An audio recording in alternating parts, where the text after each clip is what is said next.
দারুণ জমিয়ে তোলে। তারানাথ ঠিক তার উল্টো, লোক দেখলে সে গুটিয়ে যায়, বিশেষ করে নিজের কথা সে কিছুতেই বলতে চায় না।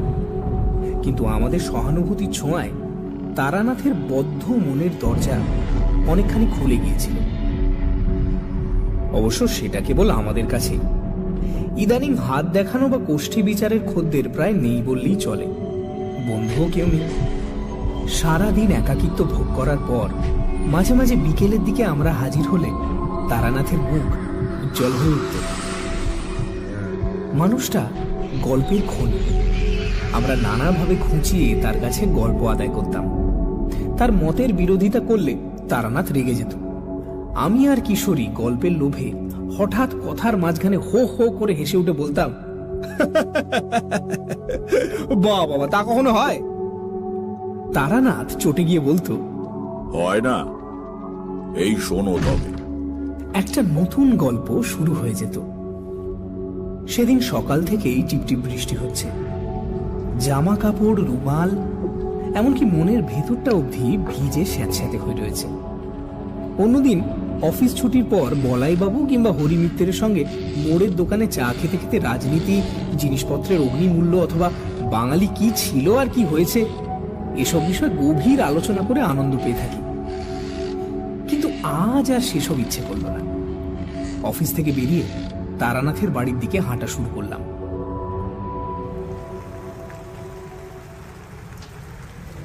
পৌঁছে দেখি কিশোরী সেন আমার আগেই এসে বসে আছে।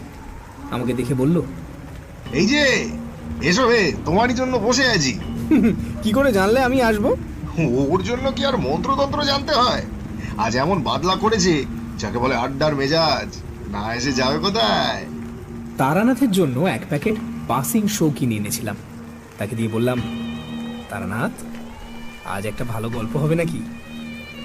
তারানাথ হাত বাড়িয়ে প্যাকেটটা নিল বটে, কিন্তু তার মুখে বিশেষ প্রফুল্লতা দেখলাম না। বিরস মুখে সে বলল, তোমাদের কাছে গল্প বলতে ইচ্ছে করে না, তোমরা আমার গল্প অবিশ্বাস করো। কিশোরী বলল, কই, সব গল্প তো অবিশ্বাস করি না। দেহাত যেগুলো একেবারেই বিশ্বাস করবার মতো নয় সেগুলো বাদে। তারানাথ চটে গিয়ে উঠতে যাচ্ছিল। আমি কথার মোড় ঘোরাবার জন্য বললাম, আরে কিশোরীর কথা ছেড়ে দিন। আসল কথা হচ্ছে, আপনার গল্প যদি সত্যি হয় তাহলে আমরা বিশ্বাস করলেই বা কি আর না করলেই বা কি? সত্য তো কারোর মতামত নির্ভর নয়। তারানাথ কিছুটা শান্ত হয়ে একটা সিগারেট ধরিয়ে বলল, এই যে বিশ্বাসের কথা বললে না, বিশ্বাসে সত্যি অনেক কিছু ঘটায়, সাধারণ বুদ্ধিতে যার ব্যাখ্যা করা যায় না। কিশোরীর ঘাড়ে আজ দুর্গ্রহ ভর করেছিল। সে বলল, তার মানে আপনি বলতে চাইছেন কেউ যদি বিশ্বাস করে সে কোনোদিন মরবে না, তাহলে বিশ্বাসের জোরে সে সত্যি সত্যি অমর হয়ে যাবে? যাবেই তো, তবে তোমার মতো ভিচের লোক পারবে না। হিমালয়ে যেসব প্রাচীন যোগীরা শত শত বছর বেঁচে আছেন, তাঁরা কি করে এত দীর্ঘকাল জীবিত আছেন বলে মনে করো? কেবলমাত্র ইচ্ছা শক্তির জোরে। মানুষের বিশ্বাস ইচ্ছা শক্তিরই একটা প্রকাশ।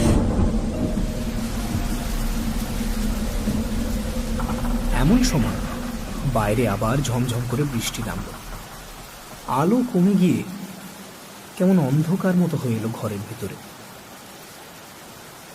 বৃষ্টির বহর দেখে মনে হলো সহসা থামবার নয়। অবশ্য তাড়াতাড়ি মেসে ফিরেই বা কি লাভ? কিন্তু এখানে বসে থাকতে হলে তো গল্প চাই। বললাম, তা বেশ তো, বিশ্বাসের শক্তি সম্বন্ধে একটা ভালো গল্প হোক তবে। আমার কাছে কোনো গল্প নেই, সব সত্যি ঘটনা। কিশোরী আবার কি একটা বলতে যাচ্ছিল, তাকে থামিয়ে দিয়ে বললাম, এখন অন্তত ঘন্টা 2 আমরা আপনার অতিথি, বেরোবার উপায় নেই। আমাদের প্রার্থনা একটি গল্প, মানে সত্যি ঘটনা। সৎ গৃহস্বামী মাত্রই অতিথির প্রার্থনা পূরণ করে থাকে, আপনারও করা উচিত। তারানাথ একটু হাস, চোখ বুজে কিছুক্ষণ ভেবে বোধহয় মনে মনে গল্পটা গুছিয়ে নিল। তারপর বলতে শুরু করল। বছর 20 আগেকার কথা। এক শিষ্য বাড়ি থেকে সস্তয়ন করে ফিরছি। ট্রেন বদলাবার জন্য বসে আছি রানাঘাট স্টেশনে। ট্রেনের তখনও প্রায় ঘন্টাখানেক দেরি। কি করা যায়? একটা বেঞ্চিতে বসে আপন মনে সিগারেট খেয়ে সময় কাটাতে লাগলাম। দক্ষিণা এবং পুজো বাবদ পাওয়া জিনিসপত্র পোঁটলা করে পায়ের কাছে রাখা। এমন সময় একজন মধ্যবয়সী লোক এসে আমার কাছে দাঁড়িয়ে বলল, একটু আগুনটা দেবেন তো ভাই। বিশেষ খেয়াল না করেই পকেট থেকে দেশলাই বের করে তার হাতে দিলাম। প্রথম কাঠিটা নষ্ট করে দ্বিতীয় কাঠি দিয়ে লোকটা বিড়ি ধরিয়ে আমাকে দেশলাই ফেরত দিল। তখনও আমি তার দিকে তাকাই। দেশলাই পকেটে পুরে কি জানি কেন হঠাৎ লোকটার দিকে একবার চাইলাম। সে তখন পেছন ফিরে প্ল্যাটফর্মের অন্য দিকে চলে যাচ্ছে। তাকিয়েই চমকে উঠলাম। তোমরা তো জানো আমার কতগুলো বিশেষ ক্ষমতা আছে, যা দিয়ে আমি মানুষের আশু বিপদ বা ভাগ্য পরিবর্তনের কথা টের পাই। পেছন থেকে তাকিয়ে আমি লোকটার শরীর ঘিরে একটা কালো ছায়া দেখতে পেলাম, যেন একটা কালো মাসলিনের ঘেরাটোপের মধ্যে থেকে লোকটা চলাফেরা করছে। বুঝলাম মানুষটা ভয়ানক বিপদগ্রস্ত। পায়ের কাছ থেকে পোঁটলাটা হাতে নিয়ে আমি দ্রুত পায়ে তার পেছনে এগিয়ে গেলাম। প্ল্যাটফর্মের একটা অপেক্ষাকৃত নির্জন জায়গায় দাঁড়িয়ে লোকটি অন্যমনস্কভাবে লাইনের ওপারে তাকিয়েছিল। আস্তে করে ডাকলাম, শুনছেন ভাই? ভদ্রলোক ভয়ানক চমকে উঠে আমার দিকে তাকালেন। দেখলাম বছর 40 বয়সের একজন মানুষ। উদ্বেগে ও চিন্তায় মুখটা শুকিয়ে গেছে। গালে 5-6 দিনের না কামানো খোঁচা খোঁচা দাড়ি, শার্টের একটা বোতাম ভুল করে লাগানো। ভদ্রলোক বিস্মিত গলায় বললেন, আমাকে কিছু বলছেন কি? একটু বিপদে পড়লাম। কেন ডেকেছি তা ভদ্রলোককে কিভাবে বলা যায়? একজনকে তো আর হঠাৎ বলা যায় না, ও মশাই আপনার খুব বিপদ, কারণ আপনার চারদিকে একটা কালো ছায়া দেখা যাচ্ছে। সময় নেবার জন্য বললাম, আপনার সঙ্গে কয়েকটা কথা ছিল, একটু এদিকে আসবেন? কিন্তু আপনাকে তো ঠিক না, আপনি আমাকে চেনেন না। আসুন, ওই চায়ের দোকানটায় এক ভাঁড় চা খেতে খেতে গুছিয়ে বলছি। আসলে আমি যা বলতে চাই এক কথায় বলা সম্ভব নয়। যে কোনো কারণেই হোক, এই সময় চায়ের স্টলে বিশেষ ভিড় ছিল না। ভদ্রলোককে একটা বেঞ্চিতে বসিয়ে 2 কাপ চায়ের অর্ডার দিলাম। ভদ্রলোক উসখুস করছিলেন, বললেন, কই কি বলবেন বলছিলেন, কি ব্যাপার বলুন তো? কোনো ভূমিকা না করেই বললাম, আমি একটু আধটু জ্যোতিষ ইত্যাদি চর্চা করি। আপনি যখন আমার কাছে দেশলাই চাইলেন, আমার হঠাৎ কেন যেন মনে হলো আপনার খুব বিপদ। সত্যি কি তাই? আমাকে খুলে বললে আমি হয়তো আপনার কাজে লাগতে পারি। আমার বিশেষ ক্ষমতার কথাটা আর বললাম না।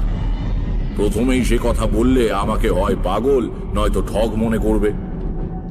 ভদ্রলোক একটু সন্দিগ্ধ চোখে আমার দিকে তাকিয়ে আছেন।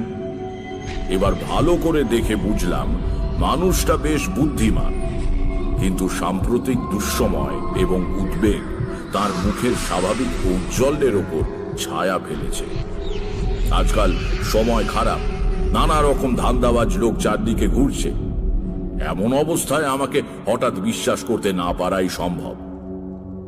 কিন্তু মনের যে জোর থাকলে লোকে কোনো কিছুকে দৃঢ়ভাবে অস্বীকার করতে পারে, বর্তমানে সে মনের জোর তার নেই। অসহায় ভাবে ভদ্রলোক আমার দিকে চেয়ে বসে রইলেন। হেসে বললাম, ভয় নেই, আমি ঠক জোচ্চোর নই। আমার একটা বিশেষ ধরনের ক্ষমতা আছে, তা দিয়ে আমি অনেক কিছু আগে থেকে বুঝতে পারি। আমার গুরুর আদেশ ছিল কারো বিপদ বুঝতে পারলে এগিয়ে গিয়ে সাহায্য করা। তাই আপনাকে দেখে। কি ধরনের বিশেষ ক্ষমতা? এই যেমন ধরুন, আপনাকে দেখে বুঝতে পারছি আপনার জন্ম চৈত্র মাসে 7 থেকে 10 তারিখের মধ্যে আপনার নামের আদ্যক্ষর ক। গত 3-4 দিনের মধ্যে আপনি বেশ বড় রকমের একটা অগ্নি ভয় থেকে রক্ষা পেয়েছেন। আর আর আর কি বলবো? বলুন।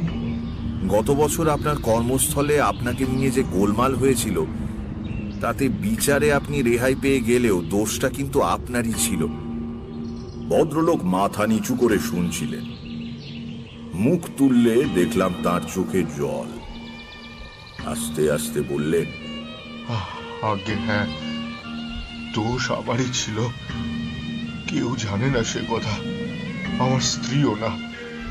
কিন্তু কিন্তু বিশ্বাস করুন, নিতান্ত বাধ্য হয়ে আমি 3000 টাকা, ঠিক তো? আগে হ্যাঁ, আপনি সবই জানতে পেরেছেন দেখছি। আপনার ক্ষমতায় আর আমি অবিশ্বাস করছি না।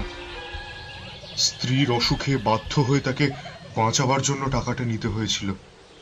ভেবেছিলাম কেউ টের পাওয়ার আগেই দেশের জমি জমা বিক্রি করে আবার পুড়িয়ে দেব, কিন্তু তার আগেই অডিট বসলো, ঘাটতি ধরা পড়ে গেল। আমি বহু পুরনো বিশ্বস্ত কর্মচারী, আমাকে কেউ সন্দেহ করলো না। অন্য কারো ঘাড়ে দোষ পড়লে হয়তো আমি এগিয়ে গিয়ে অপরাধ স্বীকার করতাম, কিন্তু তাও হলো না। যথেষ্ট প্রমাণের অভাবে টাকাটা বাজে খরচের খাতে লিখে রাখা হলো। তারপর ভদ্রলোক আমার দিকে পূর্ণ দৃষ্টিতে তাকিয়ে বললেন, আপনার কাছে সব স্বীকার করে যেন বাঁচলাম।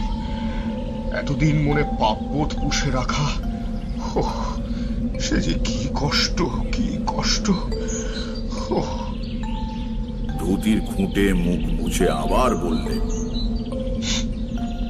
হ্যাঁ, গত পরশুদিন আগুনের হাত থেকে বেঁচেছি বটে।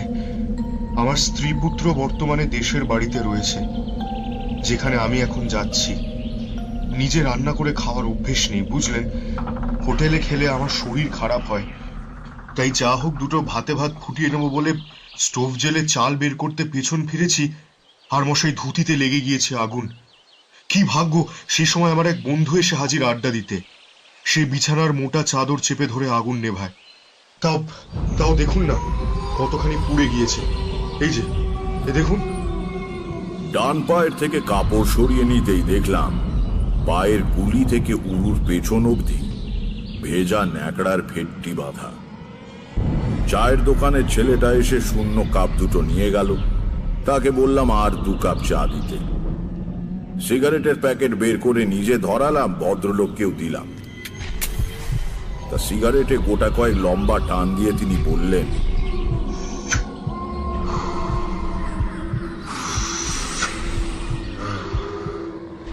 আমার নাম কালীপ্রসাদ মিত্র।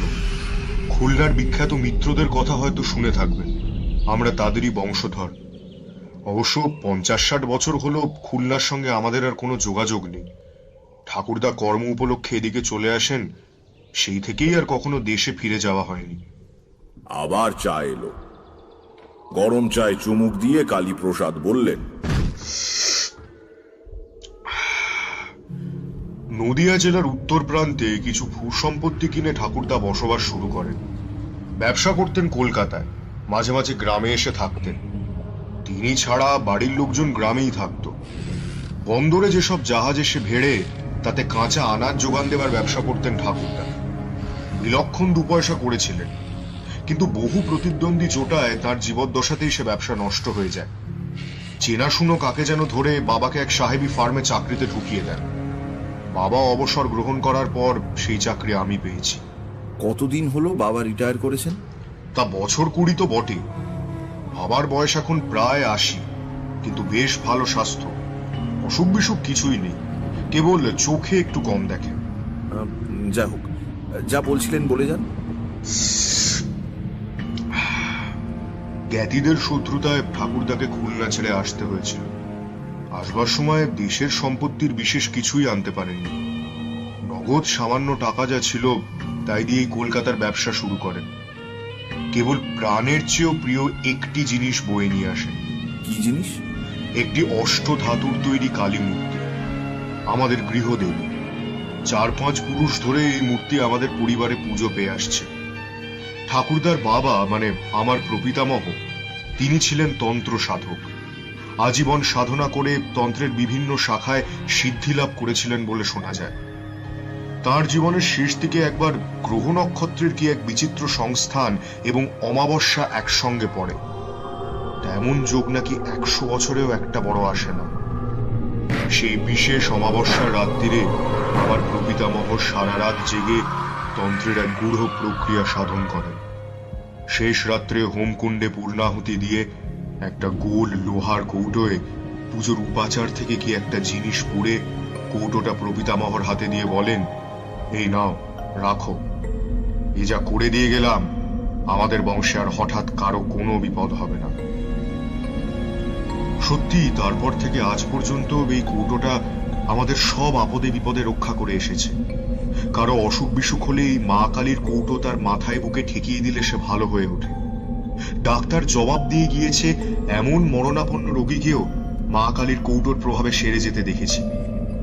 সেও না হয় কাকতালীয়, কিন্তু কে একবার কৌটোর মহিমা নিয়ে উপহাস করায় বাবা সাপুড়েদের সদ্য ধরা বিষাক্ত বক্র সাপের সামনে কৌটোটা ধরেন।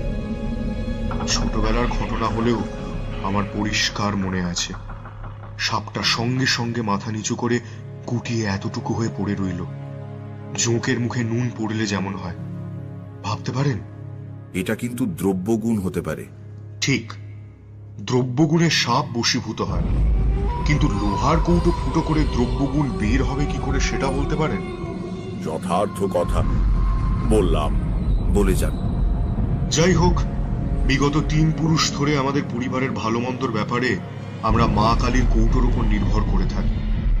তবু তো আমি আধুনিক লোক, বাস করি আধুনিক কলকাতায়।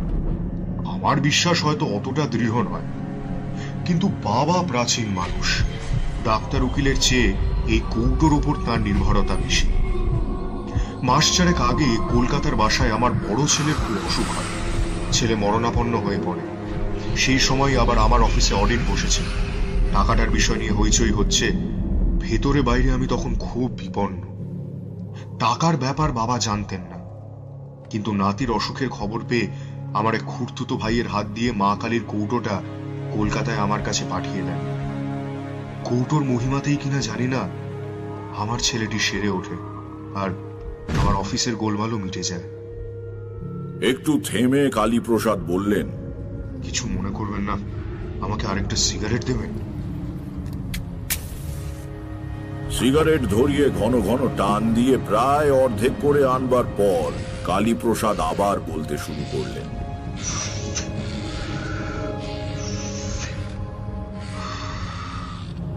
এতদিন মা কালীর কৌটো কলকাতায় আমার কাছেই ছিল।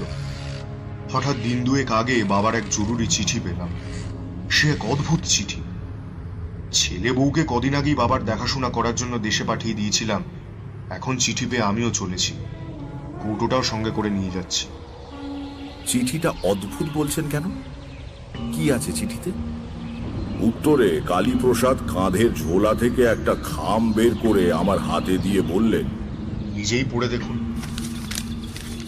বয়স্ক মানুষের ঈষৎ কম্পিত হস্তাক্ষরে লেখা চিঠি। স্নেহের কালীপ্রসাদ, আশা করি মঙ্গলময়ের কৃপায় কুশলী আছো। এক বিচিত্র ঘটনার সম্মুখীন হইয়া তোমাকে এই পত্র দিতেছি।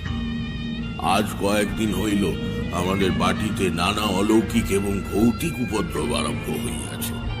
ইহার কারণ বা কিভাবে নিরসন হইবে কিছুই বুঝিতে পারিতেছি না। যাও, পত্র পাওয়া মাত্র তুমি ছুটি লইয়া দেশে আসি। গত 4-5 মাস যাবৎ মা কালীর কৌটা তোমার কলিকাতার বাসায় রহিয়াছে। আসিবার সময় উহা সঙ্গে আনিতে ভুলিবে না। সম্ভবত উহা না থাকাতেই এই উপদ্রব। এই পত্রকে তার মনে করিয়া অবিলম্বে রওনা হইবে। আশীর্বাদ লইও। ইতি চণ্ডিকা প্রসাদ মিত্র। পড়া শেষ করে চিঠিটা কালীপ্রসাদকে ফেরত দিলাম। ভদ্রলোক জিজ্ঞাসা করলেন, কি বুঝলেন? হ্যাঁ, রহস্যময় চিঠি বটে। কি অলৌকিক ব্যাপার কিছু আন্দাজ করতে পারেন? তা কি বলা যায়, সে তো কত কিছুই হতে পারে। আচ্ছা, আগে কখনো আপনাদের বাড়িতে এরকম কিছু হয়েছে? কখনো না। বেলা পড়ে আসছে, আমার ট্রেন আসবার সময় হলো। কালীপ্রসাদ দাঁত দিয়ে নিচের ঠোঁট কামড়ে ধরে কি যেন ভাবছে। যাক, আমার আর কি করবার আছে।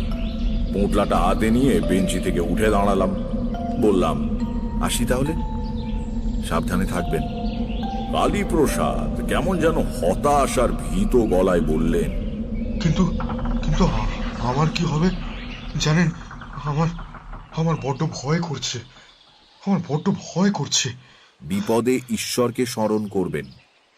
একমাত্র তিনি সমস্ত ভয় থেকে মানুষকে মুক্ত করতে পারেন।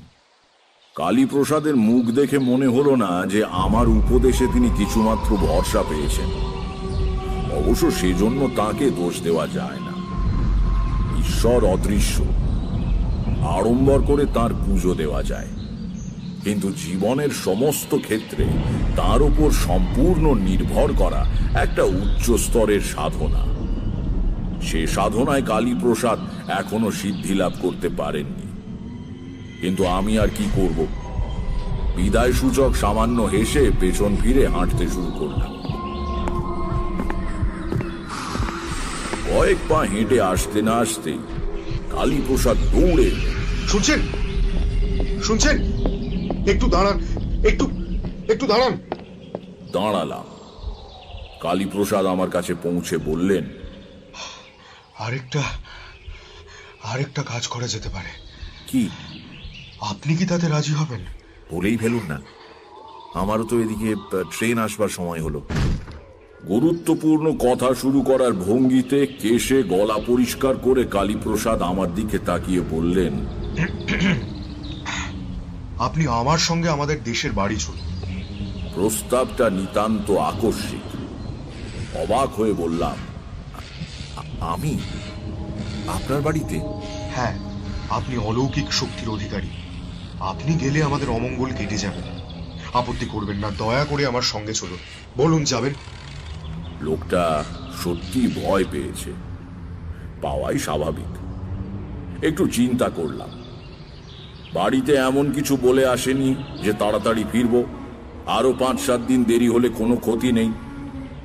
দেখাই যাক না এর সঙ্গে গিয়ে। বললাম, আচ্ছা চলুন, যাব। কালীপ্রসাদের চোখের দৃষ্টি কৃতজ্ঞতায় ভারী হয়ে এলো। আমার হাত দুটো ধরে তিনি বললেন, বাঁচলাম। সত্যি বিশ্বাস করিনি আপনি যেতে রাজি হবেন। ধন্যবাদ, অনেক ধন্যবাদ। একটা ছোট্ট গ্রাম্য স্টেশনে নেমে পাক্কা 3 মাইল হেঁটে কালীপ্রসাদের বাড়ি।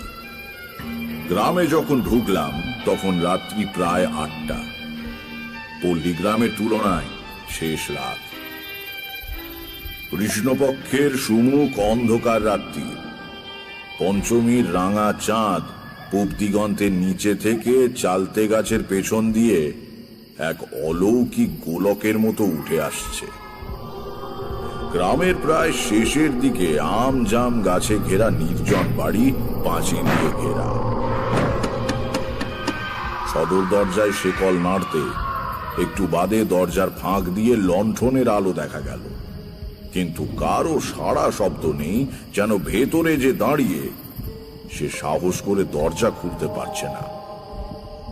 কালীপ্রসাদ হেঁকে বললেন, অভিরাম নাকি? দরজা খোল। অভিরাম, দরজা খোল।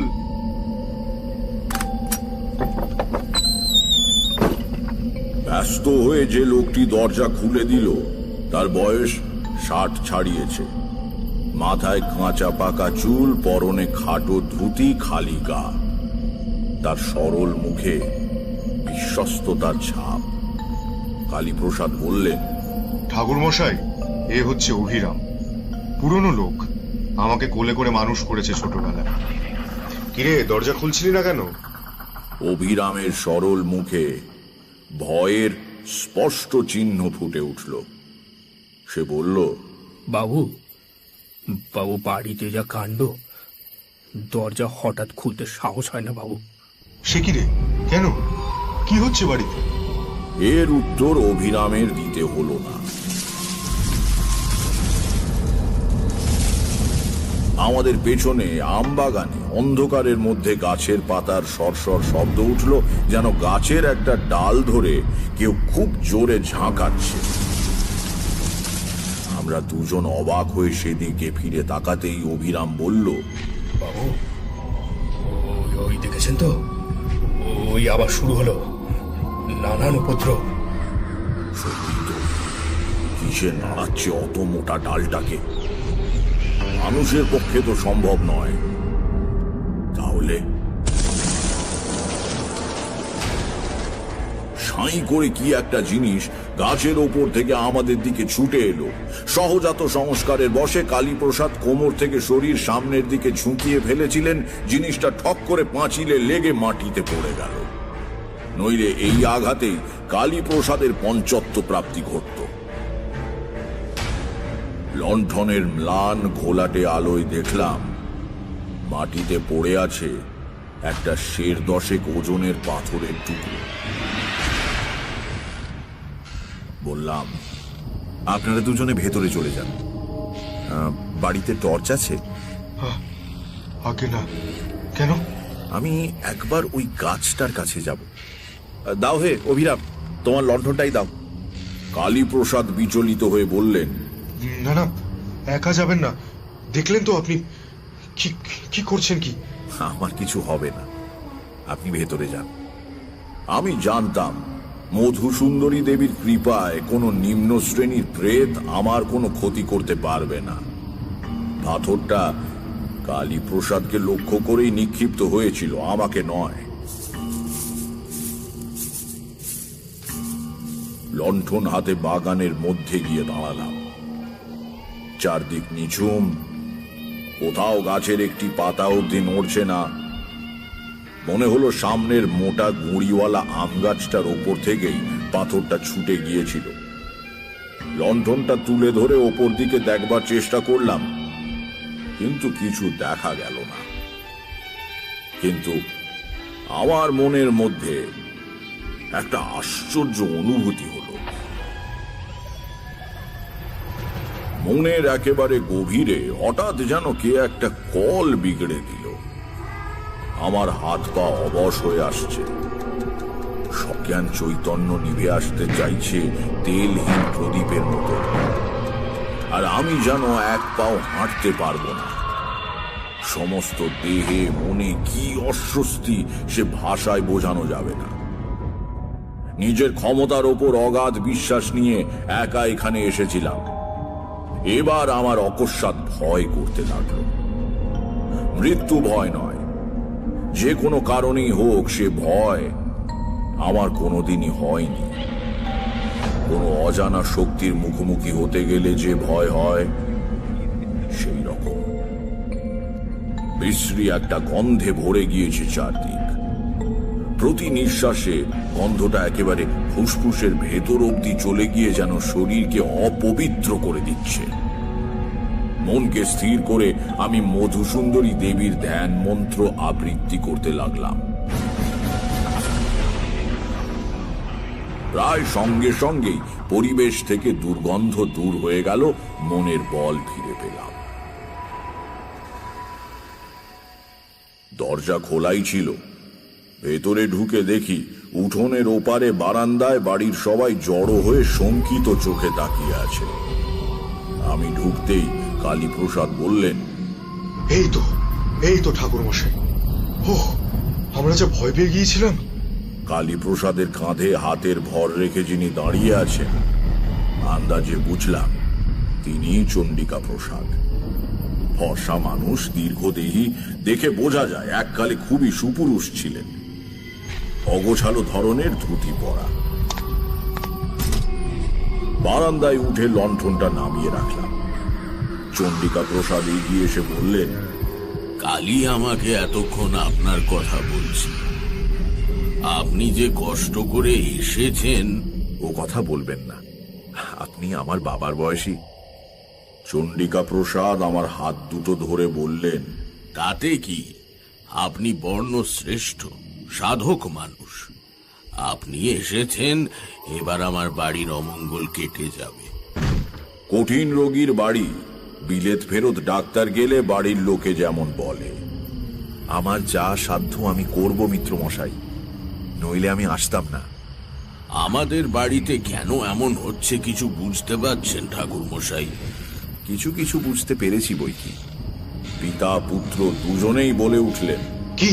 কি বুঝেছেন? কি বুঝছেন?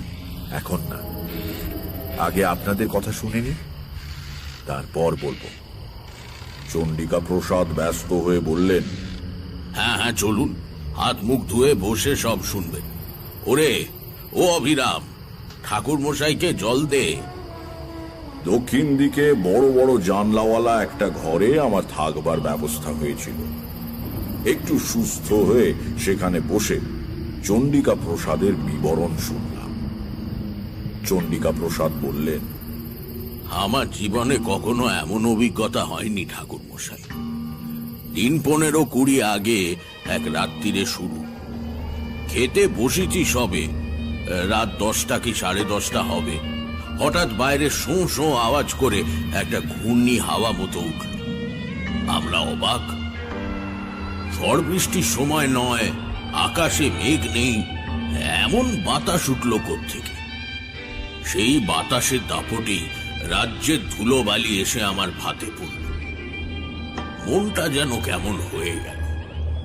আমরা সেকেলে মানুষ, লক্ষণ অলক্ষণ মানি, আর না খেয়ে উঠে পড়লাম। সারা রাত ভালো ঘুম হলো না। বিছানায় এপাশ করতে করতে রাত শেষ হয়ে গেল। সকালে উঠে গাড়ু হাতে বাগানে যাচ্ছি, দেখি সদর দরজার কাছে দুটো মরা পাখি পড়ে আছে। প্রথমে ভাবলাম গত রাত্রিতে যে বাতাস উঠেছিল তারই ঝাপটায় বোধহয় মারা পড়েছে।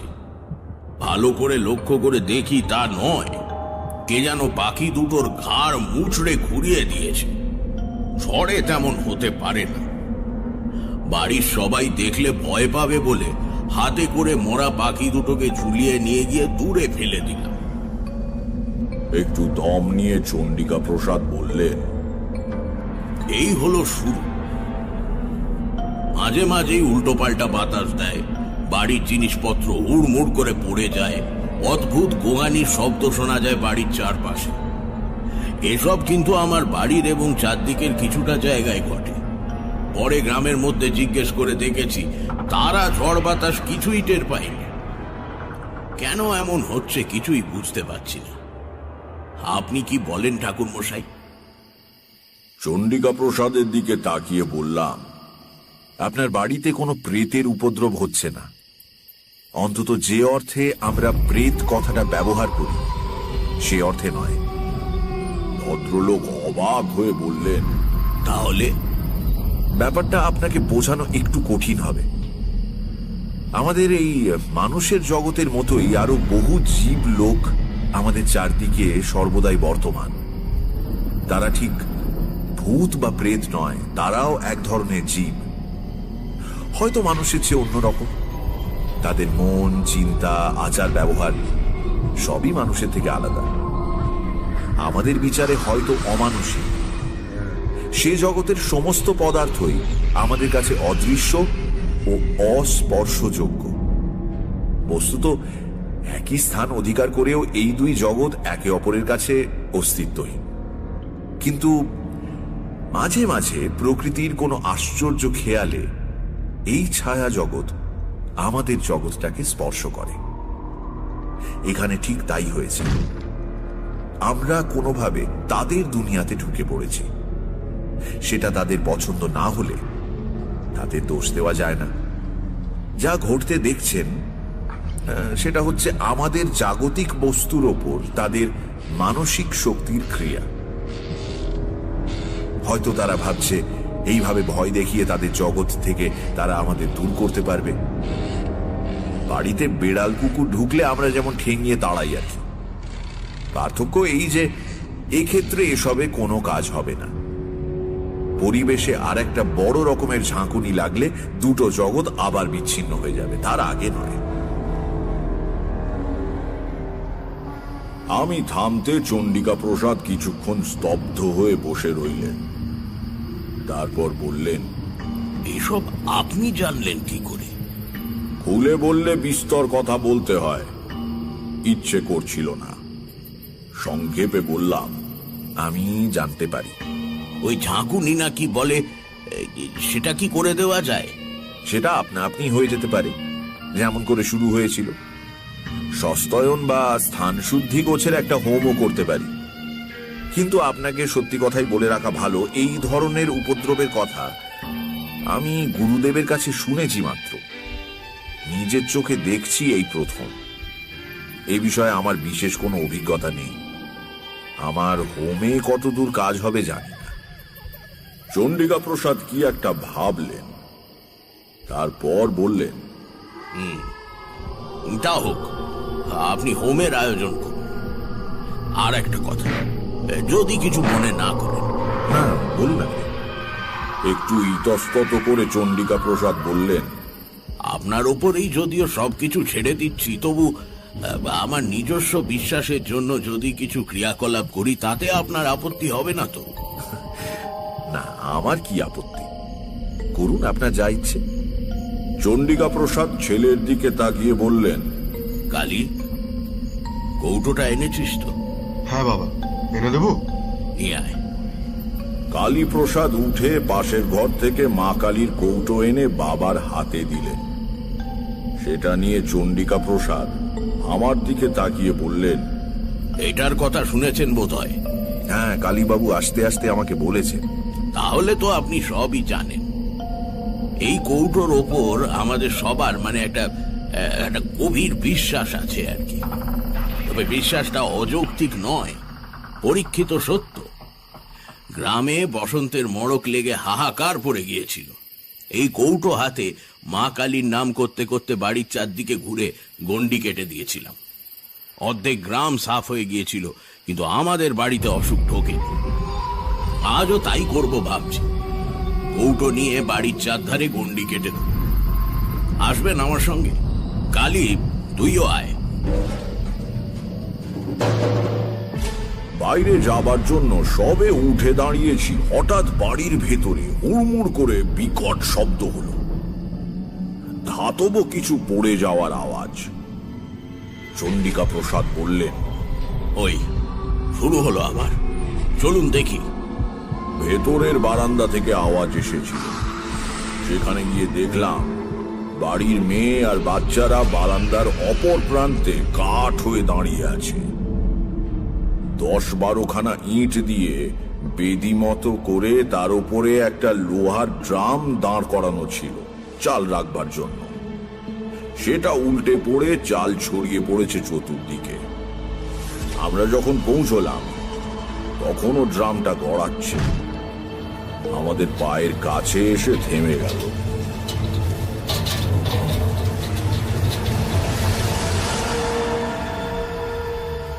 আমার নাকে ভেসে এলো সেই বিশ্রী গন্ধটা, ওই বাইরের বাগানে যেটা পেয়েছিলাম।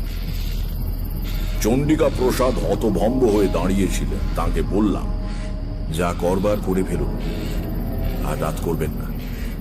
সদর দরজা দিয়ে আমরা বাইরে এলাম, সঙ্গে কালীপ্রসাদ আর লণ্ঠন নিয়ে অভিরাম। চাঁদ ঢাকা পড়েছে গাছের পাতার আড়ালে। মাটিতে ম্লান জ্যোৎস্না আর ছায়ার খেলা। ঝোপে ঝাড়ে জোনাকি জ্বলছে। বাতাস নেই কোনো দিকে, কেমন একটা থমথমে আবহাওয়া। কালীপ্রসাদের হাতে একটা মোটা লাঠি, যদিও বুঝতে পারলাম না অতি প্রাকৃত কোনো বিপদ এলে লাঠি দিয়ে কি করে ঠেকানো সম্ভব। চন্ডিকা প্রসাদের হাতে মা কালীর কৌটো, মুখে বিড়বিড় করে কি মন্ত্র পড়তে পড়তে চলেছেন। ক্রমে আমরা বাড়ির পেছন দিকে এসে হাজির হলাম। এদিকটায় জঙ্গল খুব বেশি, আশ শেওড়া আর কুঁচ কাঁটার ঝোপে ভর্তি।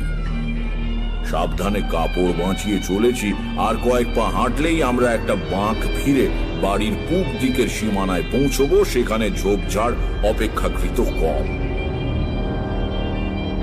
এমন সময় আমার মনের ভেতর সেই পরিচিত বিপদের ঘণ্টাটা বেজে উঠল। আমি বুঝতে পারলাম এক্ষুনি একটা কিছু ঘটবে। প্রায় সঙ্গে সঙ্গে ডান দিকের একটা ঘন ঝোপের মধ্যে খড়খড় করে কি নড়ল। আমরা সবাই থমকে দাঁড়িয়ে সেদিকে তাকালাম। কালীপ্রসাদ 2 হাতে লাঠি বাগিয়ে ধরেছেন। অভিরাম লণ্ঠন মাটিতে নামিয়ে রেখে নিঃশব্দে তার হাত থেকে লাঠিটা নিল। বড় মুহূর্তে ঝোপের মধ্যে থেকে কালো মতো বেশ বড় সড়ো কুকুরের আকারের কি একটা জীব বেরিয়ে এসে ক্রুদ্ধ গর্জন করে চন্ডিকা প্রসাদের দিকে ছুটে গেল। কালী প্রসাদ ভয় চিৎকার করে উঠলেন। আমি বলে উঠলাম, সামলে, দাঁড়ান একটু, এত বিচলিত হবেন না। জন্তুটা চণ্ডিকা প্রসাদের পায়ে দাঁত কষিয়ে দিতে গেল, অস্ফুট আর্তনাদ করে সরে গেলেন তিনি। প্রায় সঙ্গে সঙ্গেই অভিরাম সবলে লাঠি দিয়ে আঘাত করলো প্রাণীটার মাথায়। শূন্য মাটির হাঁড়ি ফেটে যাওয়ার মতো হঠাৎ করে শব্দ হলো। নিঃশব্দে জন্তুটা কাত হয়ে পড়ে গেল এক পাশে। বলতে এত সময় লাগলেও ঘটতে লেগেছিল কয়েক মুহূর্ত মাত্র। কালীপ্রসাদ লণ্ঠন নিয়ে ঝুঁকে পড়ে বললেন, এটা তো একটা শেয়াল। মরা জ্যোৎস্না আর লণ্ঠনের আলো মিলিয়ে যেমন একটা আলো আঁধারি মতো হয়েছে, তবু ভালো করে তাকিয়ে মনে হলো শেয়ালই বটে। অভিরাম বলল, অদ্ভুত ব্যাপার বাবু, শেয়ালে কখনো তাড়া করে কামড়াতে আসে এ আমি শুনিনি। ঠিক, শেয়াল তো ভীতু জন্তু, মানুষ দেখলে পালিয়ে যায়। এটা তাড়া করে এলো কেন? চণ্ডিকা প্রসাদ বোধহয় নিজেকে সান্ত্বনা দেবার জন্য বললেন, পাগলা শেয়াল হবে, নইলে কি আর। যা হোক, চল, অন্ধকারে দাঁড়িয়ে থাকা উচিত নয়।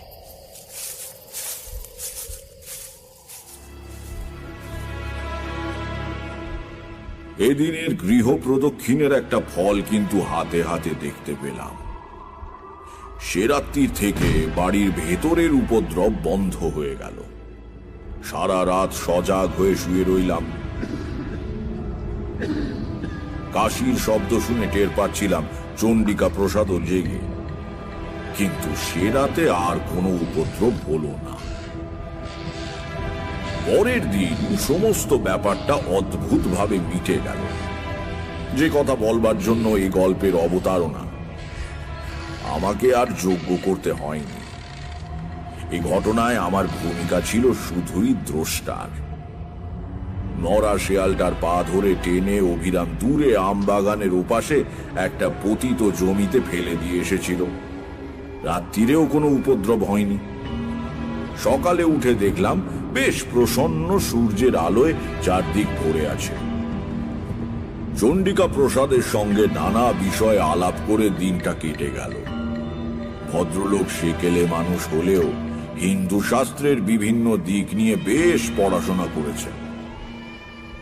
দুপুরে সুন্দর দিবানিদ্রা দিয়ে যখন উঠলাম, তখন বিকেলের রোদ মিলিয়ে গিয়ে ছায়া গাঢ় হয়ে এসেছে। বাইরের তক্তাপোষে বসে চণ্ডিকা প্রসাদ হুঁকোয় টান দিচ্ছিলেন, সেখানে গিয়ে বসলাম।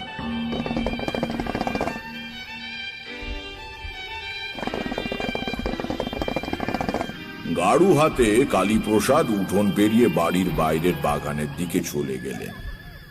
চণ্ডিকা প্রসাদ ডেকে বললেন, কালী, চট করে সেরে আয় তো, একসঙ্গে বসে ঠাকুর মশাইয়ের যজ্ঞের ফর্দটা করে ফেলা দরকার। হ্যাঁ বাবা, আসছি আসছি বলে কালীপ্রসাদ বেরিয়ে গেলেন। সকালের আলোচনার ঘেই ধরে চণ্ডিকা প্রসাদ বললেন, হ্যাঁ, সকালে যে কথা হচ্ছিল, নিষ্ঠা এবং সদ্গুরুর প্রয়োজন তো আছে ঠিকই, কিন্তু মন্ত্রোচ্চারণের যথার্থতার উপরেই অনুষ্ঠানের সাফল্য নির্ভর করে। মন্ত্রের প্রত্যেক অক্ষরের একজন অধিষ্ঠাত্রী দেবী আছেন, সঠিক উচ্চারণ না হলে তাঁরা কুপিত হন। বাড়ির ভেতর থেকে গরম ভাজা পরোটা আর আলু ভাজা এলো। খেতে খেতে গল্প চলল। যখন সন্ধে উতরে অন্ধকার বেশ ঘন হয়ে উঠেছে, সে সময় অভিরাম এসে জিজ্ঞাসা করল, কর্তামশাই, ছোটবাবু কোথায়? মা ঠাকুরন ডাকছে। চণ্ডিকা প্রসাদ বললেন, কে? কালী তো? তাই তো, কালী ফেরেনি? সে কি? হঠাৎ আমারও খেয়াল হলো কালীপ্রসাদ বহুক্ষণ হলো বাগানে গিয়েছেন বটে। ছোট বড় কোনো প্রাকৃতিক আহ্বানে সাড়া দিতেই এতক্ষণ লাগতে পারে না। দু এক মুহূর্তের ভেতর ব্যাপারটা সম্যক উপলব্ধি করে আমরা লাফিয়ে উঠলাম। চণ্ডিকা প্রসাদ কেমন অবরুদ্ধ গলায় বললেন, অভিরাম, আলো আর লাঠি নিয়ে আয় তাড়াতাড়ি। বাড়ি থেকে বেরোচ্ছি, চণ্ডিকা প্রসাদ বাড়ির মধ্যে ঢুকে গেলেন। মিনিট খানেক বাদে বেরিয়ে এলে বুঝলাম আমার আন্দাজ ঠিকই ছিল। তার হাতে মা কালীর কৌটো। এইটে আনতেই তিনি ফিরে গিয়েছিলেন। আমবাগানে পা দিয়েই বুঝতে পারলাম এ বাড়ির ওপর থেকে দুর্ভাগ্যের কালো ছায়া একেবারে মিলিয়ে যায়নি। সমস্ত পরিবেশে ছেয়ে আছে একটা বিকট গন্ধ। গতকাল এসে যেটা পেয়েছিলাম, বিকেলবেলা মনের মধ্যে যে প্রসন্নতা জেগে উঠেছিল তা কোথায় যেন বিলীন হয়ে গেল। লণ্ঠন হাতে অভিরাম আগে আগে চলেছে। সে ডাকছে, ছোট বাবু গো, ও ছোট বাবু। চণ্ডিকা প্রসাদ ডাকছেন, কালী, কালী। ওদিকে আমার বুক গুড়গুড় করছে। আজ সন্ধেটা ভালো নয়, ভালো নয়। একটা ঝোপের পেছনে উপুড় হয়ে পড়ে থাকা কালীপ্রসাদকে অভিরামী আগে দেখতে পেল। ছোট বাবু, ছোট বাবু বলে চিৎকার করে উঠে সে ছুটে গিয়ে কালীপ্রসাদের দেহের পাশে হাঁটু গেড়ে বসে কেঁদে উঠল। ছোট বাবু। পর মুহূর্তেই আমরাও পৌঁছে গেলাম। আমি শক্ত করে চণ্ডিকা প্রসাদের হাত ধরে রেখেছি। বুঝতে পারছি তার সমস্ত শরীর ঠকঠক করে কাঁপছে। এই অবস্থায় সেটাই স্বাভাবিক। নিচু হয়ে কালীপ্রসাদের নাড়ি দেখলাম, বুকে হাত দিয়ে স্পন্দন বোঝার চেষ্টা করলাম। নাড়ি ঠিক আছে, তবে মৃদু। সোজা হয়ে দাঁড়িয়ে বললাম, ভয় নেই, ইনি অজ্ঞান হয়ে গিয়েছেন। অভিরাম, চলো ধরাধরি করে একে বাড়ি নিয়ে যাই। চলো চলো। আমরা অজ্ঞান কালীপ্রসাদের দেহ তোলবার জন্য নিচু হয়েছি। হঠাৎ ঠিক গতকালের মতো ঝোপের মধ্যে খসখস শব্দ হলো। যেন আমাদের দিকে আসছে, কিন্তু তার গতি কালকের চেয়ে ধীর। আমাদের ভয় চকিত দৃষ্টির সামনে ঝোপ ফেলে বেরিয়ে এলো একটা শেয়াল। গতকাল যে শেয়ালটাকে অভিরাম মেরেছিল সেই শেয়াল। প্রাণীটার মাথা দু ফাঁক হয়ে আছে, ঘিলু বেরিয়ে গড়াচ্ছে ডান চোখের ওপর দিয়ে, অন্য চোখে মৃত নিষ্প্রাণ দৃষ্টি। প্রকট দংস্ত্রার ফাঁক দিয়ে জিভের আধখানা বেরিয়ে রয়েছে। সে এক অনৈসর্গিক বিভৎস দৃশ্য। ধীর কিন্তু অমোঘ গতিতে শেয়ালটা আমাদের দিকে এগিয়ে আসতে লাগলো। কোনো দিকে কোনো শব্দ নেই। গাছের পাতায় বাতাসের সামান্যতম মর্মর নেই। সমস্ত জগৎটাই অন্ধকারের চাদরে ঢাকা পড়ে আড়াল হয়ে গিয়েছে চেতনার থেকে। থাকবার মধ্যে কেবল সামনে ওই সচল মৃতদেহটা। হঠাৎ অনুভব করলাম আমার পাশে চণ্ডিকা প্রসাদের নিঃশ্বাস দ্রুত হয়ে উঠেছে। তাকিয়ে দেখলাম তার বার্ধক্যে স্তিমিত চোখে কি এক আগুন জ্বলছে। মুখের ভঙ্গিতে ভয় নেই, আছে প্রবল ক্রোধ। তাড়াতাড়ি মা কালীর কৌটো হাতে নিয়ে সামনে ঝুঁকে পড়ে কৌটোটা বাড়িয়ে ধরে বললেন, থাম। সচল মৃতদেহ স্থান হয়ে গেল। আবার সোজা হয়ে দাঁড়িয়ে কৌটো শুদ্ধ হাত মাথার ওপর তুলে চিৎকার করে চণ্ডিকা প্রসাদ বললেন, মা কালীর নামে বলছি, আমার বাড়ির সব বিপদ দূর হয়ে যাক। যদি সধর্ম নিষ্ঠার সঙ্গে পালন করে থাকি, যদি সৎ কায়স্থের সন্তান হই, যদি জীবনে কোনো পুণ্য সঞ্চয় করে থাকি, তার সবটুকুর জোরে আদেশ করছি, যে অপদেবতারা আমার বাড়িতে ভর করেছে তারা এই মুহূর্তে দূর হয়ে যাক। আমার হাতে পবিত্র নির্মাল্যের এই কৌটো রয়েছে, দেখি তাদের কত শক্তি। সাধ্য থাকে আমার ক্ষতি করো। মাথার উপরে কৌটো তুলে ধরে তিনি বিভিন্ন দিকে ঘোরাতে লাগলেন। শিয়ালের মৃতদেহটা আস্তে আস্তে আবার কাত হয়ে পড়ে গেল। এবার সেটা সত্যি পড়েছে। তার সঙ্গে সঙ্গে একটা অদ্ভুত ব্যাপার হলো। এতক্ষণ বন ছিল নিস্পন্দ, নীরব। হঠাৎ কোথা থেকে ছুটে এলো ঝড়ের মতো বাতাস। সারা বাগান ঝোপঝাড় তোলপাড় করে কিছুক্ষণ সেই বাতাস বইল। অভিরাম বলে উঠল, ঠাকুরমশাই দেখুন, দেখুন ঠাকুরমশাই দেখুন। তার নির্দেশিত দিকে তাকিয়ে দেখলাম সেখানে গাছপালা একটু কম, পাতার ফাঁক দিয়ে রাত্রির আকাশ দেখা যায়। চাঁদ উঠতে আজ দেরি আছে, কিন্তু অস্পষ্ট তারার আলোয় অন্ধকার অনেকটা তরল। বাতাসের ঘূর্ণির সঙ্গে পাক খেয়ে একটা জমাট অন্ধকারের স্তম্ভ আকাশে অনেকখানি ঠেলে উঠেছে। অন্ধকারের উপাদানে তৈরি অমানসিক এক আকৃতি। পরিচিত কিছুর সঙ্গে তার কোনো মিল নেই। সমস্ত পরিবেশ থেকে, চণ্ডিকা প্রসাদের বাড়ির ওপর থেকে, আম বাগান থেকে বাতাসের সঙ্গে উঠে যাচ্ছে গুঁড়ো গুঁড়ো অন্ধকার।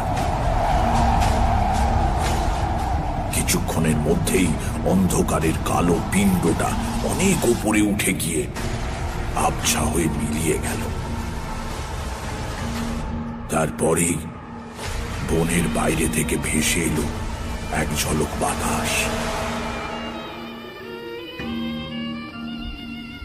বুক ভরে নিঃশ্বাস নেবার মতো সহজ, স্বাভাবিক, মুক্ত বাতাস। কিটকিট করে নিশাচর কীট পতঙ্গেরা ডাকতে শুরু করলো। আমরা কেউ কথা না বললেও বুঝতে পারলাম অমঙ্গলের ছায়াটা একেবারে সরে গিয়েছে। কালীপ্রসাদকেও বয়ে নিয়ে যাবার প্রয়োজন হলো না। এর কিছুক্ষণের মধ্যেই তার জ্ঞান ফিরে এলো। বাগান থেকে ফেরবার মুখে শেয়ালটা এসে ওর সামনে দাঁড়িয়েছিল। ভদ্রলোক স্নায়ুর ওপর এত চাপ সহ্য করতে পারেননি। ফেরবার সময় চণ্ডিকা প্রসাদ বললেন, দেখলেন আমার মা কালীর কৌটোর গুণ, সব বেটাকে তাড়িয়ে দিলাম। তা বটে। তারানাথ থামল। কিশোরী বলল, কিন্তু এ তো মন্ত্রশক্তি বা দ্রব্যগুণের গল্প। এতে বিশ্বাসের শ্রেষ্ঠত্ব কি প্রমাণিত হয়? তারানাথ বলল, হয়। পরের দিন নির্জনে বসে কালীপ্রসাদের সঙ্গে গল্প করছিলাম। কালীপ্রসাদ বললেন, বাবা বিশ্বাসের জোরে আমাদের আপদ দূর করে দিলেন ঠাকুরমশাই। বললাম, কেন, মা কালীর কৌটোর গুণও আছে বলতে হবে। ম্লান হেসে কালীপ্রসাদ বললেন, দাঁড়ান, একটা জিনিস তাহলে আপনাকে দেখাই। একটু পরে হাতে করে মা কালীর কৌটোটা নিয়ে ঘরে ঢুকলেন ভদ্রলোক এবং আমার বিস্মিত দৃষ্টির সামনে ঢাকনাটা খুলে ফেললেন। বাধা দিয়ে বলে উঠলাম, ও কি করছেন? মন্ত্রপুত নির্মাল্য খুলতে নেই, ওতে গুণ নষ্ট হয়ে যায়। কিছু না বলে কালীপ্রসাদ বিছানার ওপরে কৌটোটা উপুর করে ধরলেন। ভেতরে যা ছিল চাদরের উপর ছড়িয়ে পড়ল। ভেতর থেকে বেরুলো কতকগুলো গোল গোল করে পাকানো খবরের কাগজের গুলি। আর কিচ্ছু নেই। অবাক হয়ে বললাম, এ কি, নির্মাল্য কই? নেই। তার মানে? কালীপ্রসাদ মাথা নিচু করে বললেন, মানে আসল কৌটো অনেক দিন আগে হারিয়ে গিয়েছে, এটা নকল। ছেলের অসুখের সময় কলকাতা নিয়ে যাওয়ার পথেই কোথাও পড়ে যায়। বাবা শুনলে অনর্থ করবেন, নির্ভয় শিশি বোতলওয়ালার কাছ থেকে 2 পয়সা দিয়ে এই কৌটোটা কিনি। বাবা আজকাল চোখে কম দেখেন, তাকে ঠকানো সহজ। কাজেই বুঝতেই পারছেন, যা হয়েছে তা বাবার বিশ্বাসের জোরেই হয়েছে। আর কেউ জানে এ কথা? শুধু আপনার বৌমা, মানে আমার স্ত্রী, অন্য কেউ না। বাবার বয়স হয়েছে, আর কদিনই বা বাঁচবেন বলুন? খামোখা তাকে দুঃখ দিয়ে লাভ আছে কি ঠাকুরমশাই? তারানাথ থামল। ঘরের মধ্যে স্তব্ধতা। বাইরেও বৃষ্টি ধরে এসেছে। একটা নিঃশ্বাস ফেলে কিশোরী বলল, গল্পটা বেশ। গল্প বানানোয় আপনার একটা স্বাভাবিক দক্ষতা আছে, এটা মানতেই হবে। সিগারেট ধরাতে গিয়ে তারানাথ জ্বলন্ত চোখে কিশোরীর দিকে তাকালো। আমি ব্যাকুল হয়ে উঠে দাঁড়িয়ে কিশোরীর হাত ধরে টানলাম। কিশোরী, কিশোরী, ওঠো ওঠো ওঠো, আবার বৃষ্টি এলে বাড়ি ফেরা মুশকিল হয়ে পড়বে। চলো ওঠো। হ্যাঁ, চলো। শুনছিলেন তারানাথ তান্ত্রিকের গল্প। রচনা তারাদাস বন্দ্যোপাধ্যায়। গল্প পাঠে এবং তারানাথ তান্ত্রিকের ভূমিকায় মীর। আংশিক গল্প পাঠে ও অভিরামের চরিত্রে সমক। চন্ডিকা প্রসাদের ভূমিকায় দীপ, কিশোরী কালী প্রসাদ এবং গল্পের সূত্রধার আমি অগ্নি। আবহ সঙ্গীত এবং স্পেশাল এফেক্টসে Richard, poster design team asterisk, পর্ব পরিচালনায় রিচার্ড এবং অগ্নি। মির্চির তরফ থেকে আন্তরিক ধন্যবাদ লেখকের স্ত্রী মিত্রা বন্দ্যোপাধ্যায়কে এই বিশেষ উদ্যোগে আমাদের পাশে থাকার জন্য। শেষ হলো তারাদাস বন্দ্যোপাধ্যায়ের লেখা তারানাথ তান্ত্রিকের গল্প। আগামী সপ্তাহে আরও একটি রোমাঞ্চকর গল্প নিয়ে হাজির হবে সানডে সাসপেন্স।